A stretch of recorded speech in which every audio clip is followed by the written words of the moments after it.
Irish Times, 9th of April 2012. The number of divorced people in Ireland has increased by 150% in 10 years. According to data from Central Statistics Office of Ireland, the number of divorces in 2011 were at 87,770. Mr. Toastmaster, fellow Toastmasters, and very welcome guests. Would you agree that in the history of the mankind there always was, and it will be, divorces and separation? The reasons can be very different. Some of the reasons might be very enigmatic. Some of the reasons might be psychological, economical, different reasons. Very interesting fact that recent surveys show that at the moment the #1 reason for people getting divorced and separated is lack of communication.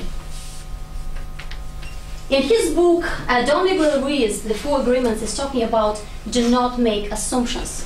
Assumptions are then when we don't communicate, when we just create an illusion that that's what means, and we actually believe that that is the truth.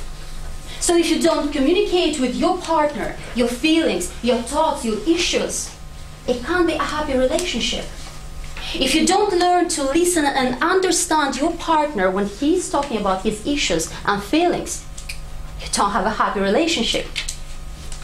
I love perfumes. I can spend my last money on perfumes or books.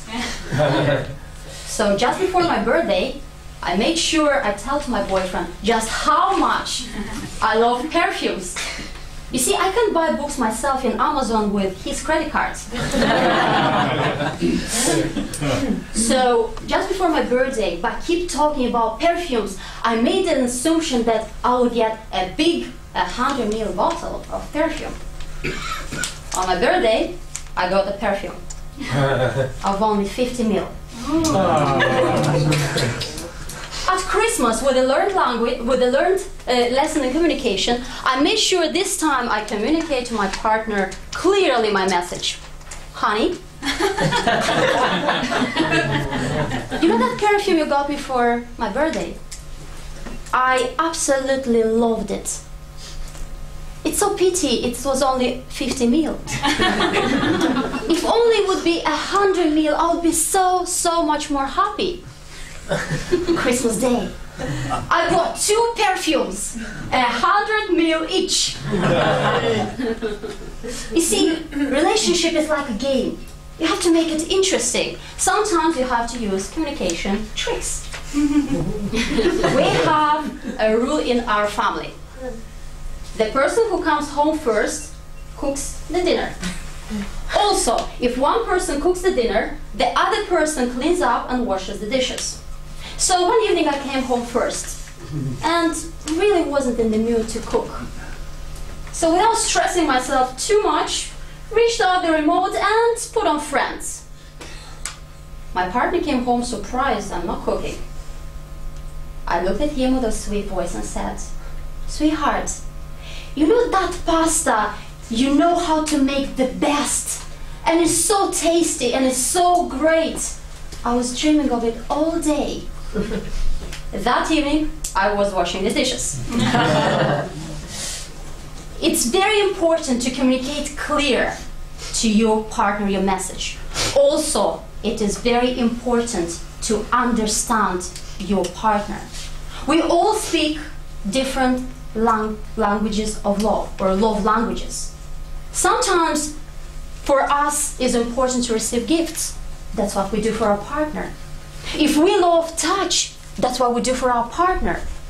But what if his or her love language is different to ours? That's where the conflict arises. Last year, I came across a very interesting DVD called The 5 Languages of Love by Dr. Gary Chapman. Accidentally left on my bedside locker. Dr. Chapman It's a psychologist. He's actually working with couples, with marriage couples, especially people who have some difficulties or issues. So, Dr. Chapman says that there are 5 main languages of love. What that means? Love language number 1, words and affirmation. For this type of person, words, compliments, mean everything. For that person, if you say a compliment or words, that means that he feels loved. The love language number 2, quality time. For that type of person, to be there means everything, but to be there. Without the phone on or the TV on, even going for a walk, just to be there. The third love language is quality time. For this type of person, spending time with him means everything. Going on holidays, going somewhere, just 2 of you, just spending quality time together. The love language number 4, receiving gifts. I know some men might say this is just specific to women, but let me tell you, it's not. It's not about receiving the gift. It's about the thought behind the gift.